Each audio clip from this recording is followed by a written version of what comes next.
Natural neighbor interpolation is found in the Spatial Analyst interpolation toolset.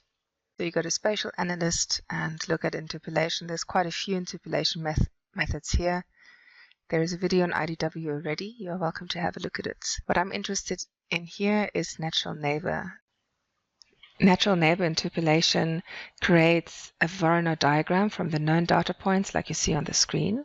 You then insert a new Voronoi cell around the area where you want to estimate your value, so your unknown point, and then the weights for the known data point are calculated based on the proportion of overlap between the new Voronoi cell and the existing cells.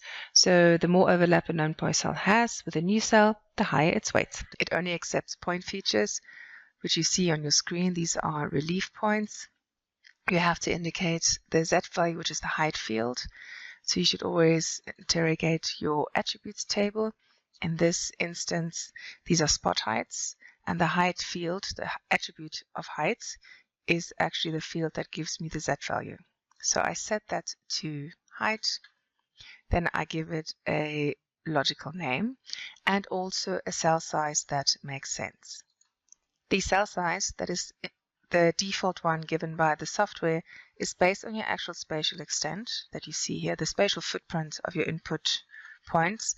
It doesn't necessarily reflect the accuracy of the values, in this case of the height values of your input points. The spot heights actually come from a data set that has a spatial resolution of roughly 10 meters. So I'm going to give this 30 meter accuracy. I'm going to change the cell size to 30. And I run the tool. This will create a continuous surface, a raster of elevation values where each cell is a 30 by 30 meter cell, and it will use those height input values from the attribute table to estimate elevation across the entire surface. The nice thing about Pro is that it creates a logical color scheme for you. So what you can see here is my values. This is my input data that goes from 887 meters above sea level to almost 2,100 meters above sea level. If you switch the input points off, you can see this. So it's a continuous surface. It's indicating my low values in the greens and my high values in the browns, with the whites, or close to white, the highest values across my spatial extent.